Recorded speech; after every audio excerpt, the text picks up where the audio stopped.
All right, greetings internet. This is Poser P. Yeah, behind the drums, I know.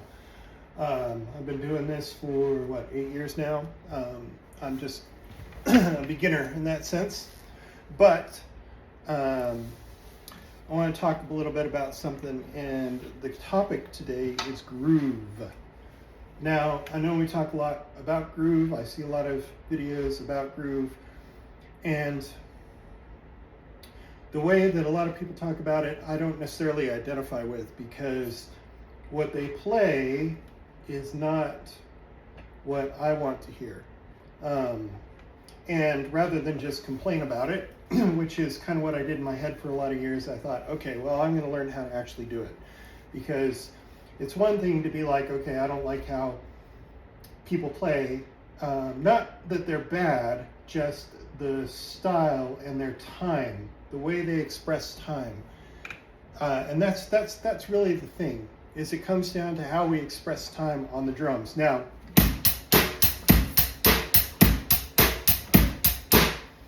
that's a fairly, I'm not exactly on the hi-hat, so the hi-hat's kind of straightish eighths, but I'm not landing right on it. I'm kind of pushing it a little bit with the kick and with the snare. And that's the thing about time is, so there are different ways that you can organize time, right? So you can have sort of grid straight time, which would be where your eighths are even. You can have swing time.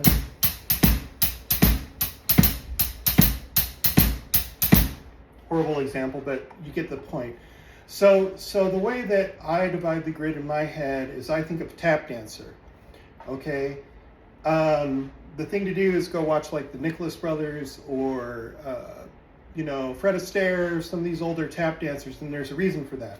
The reason is that when I listen, for instance, to James Brown's drummers, what I hear them play sounds to me like they're taking stuff from tap dancing. So let me play just a little something on the hi-hat.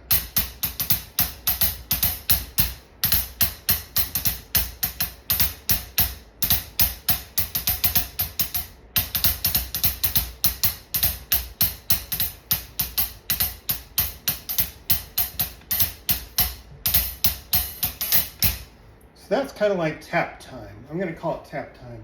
So it's got elements of swing, I guess, because it's adjacent to jazz, right? So you would have swing bands.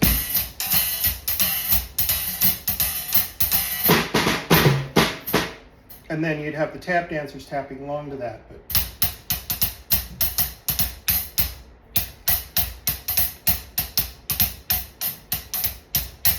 But being able to freely move around in that time, in that grid, is part of what I think makes a really nice groove. And the reason being is because it comes from dancing. It comes from people moving. And I think that was a big influence sonically on Clyde and on Jabo and on a lot of the early funk. It was based on dancing and watching people dance. So, back in the day, people would go, they would see these bands play, there'd be dancers, they'd be dancing, and the drummers and the band would kind of react to that, and there'd be this back and forth between the audience, between the dancers, between the bands. And so the way that people learned to express time was more dance-oriented. And I don't mean that in a modern sense, like the drum machine sense. I mean that as in people would take sort of the rhythms that people were doing with their feet or with their bodies, and then they would translate it to the drums. And that does not necessarily fall into swing or straight, right? And that's the thing, that's the key. That's, to me, makes a real groove that I like to hear. Now, you might be different, that's fine. I'm not saying that the other kinds of grooves are bad or that the people who play them are bad or anything like that, just that I think is one difference between a lot of modern drummers and the kind of drumming that I like to hear.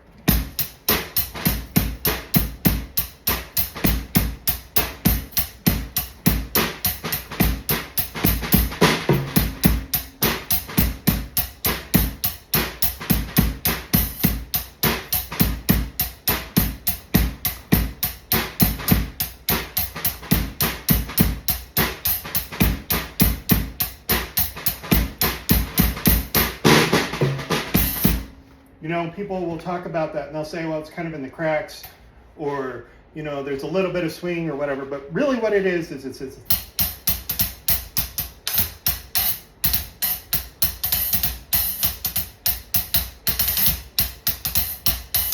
that tap dancing thing.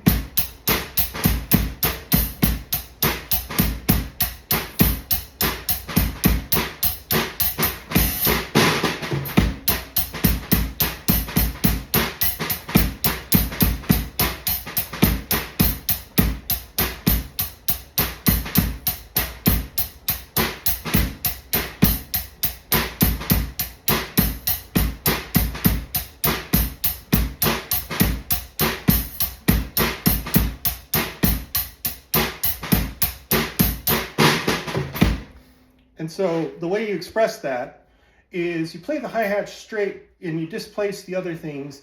And I guess technically you could say that you're kind of swinging certain parts relative to the hi-hat. But it's the best way to do it is to listen to it and then to repeat it. Because trying to talk about it is just, yeah, I've tried it a bunch of different times. I was going to try and come up with my own notation and everything to be like, okay, this is how you tap dance. Well, you just have to listen to people do it and listen to how their feet are going, and the kinds of patterns that they're making in time. Because again, it's not necessarily straight, it's not necessarily swung, it's this whole different thing. And there's a whole universe of times and time feels that you can get out of that.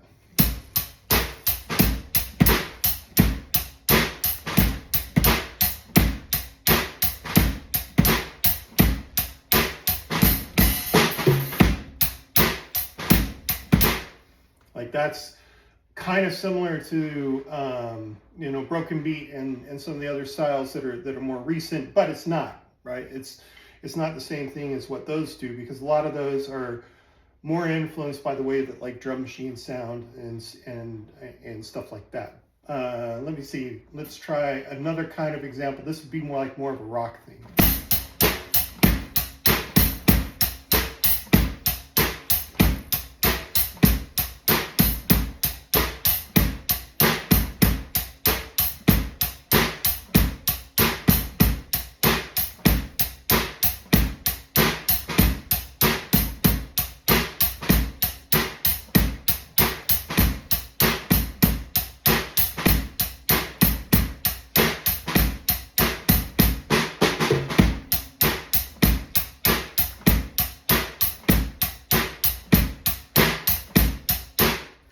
Or let's see, we'll do something like a Black Cow.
And I just played a few other things in there too. But the point again is that there's lots of ways to make a grid, right?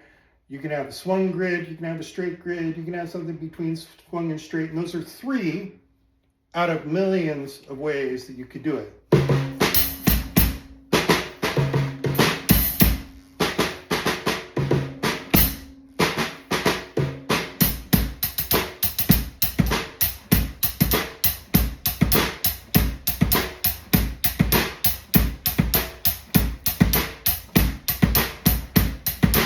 Because it's speaking.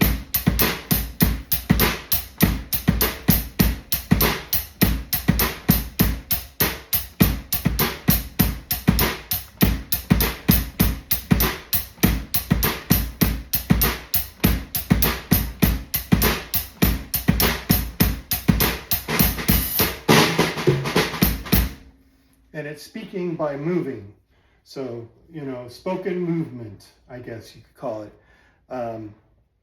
But again, that's one of the things. So when you practice to metronome a lot, that's good. That's good. But the important thing, I think, is to remember that that's only one of a million different ways to express time.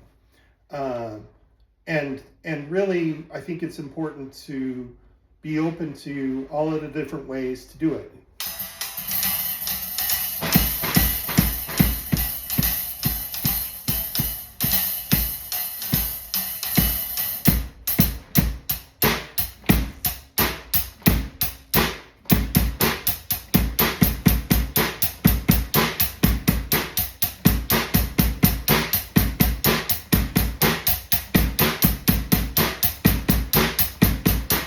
Like, that's very much a rock.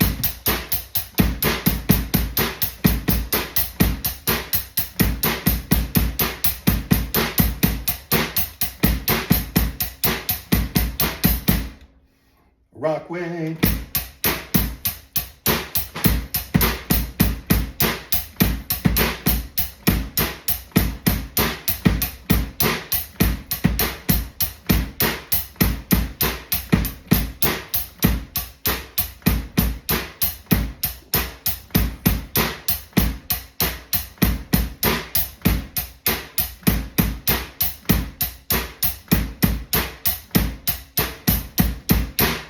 So one thing that I think is also important is like how you, you know, there's I see a lot of videos about how to get this sound or that sound out of your drums, but time also really affects how your drums sound. Like if you hit the snare,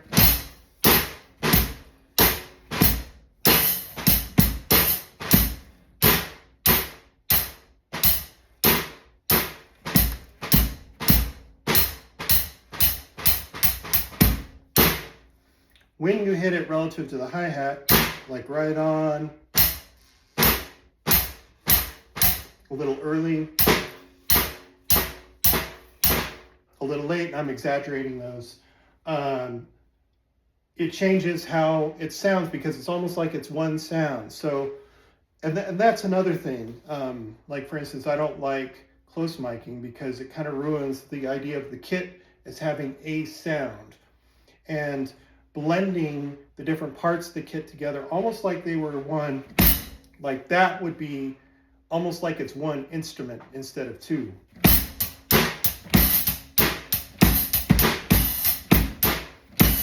And so when I lengthen out the hi-hat, it's like I'm lengthening out this kick hi-hat instrument that's the same instrument.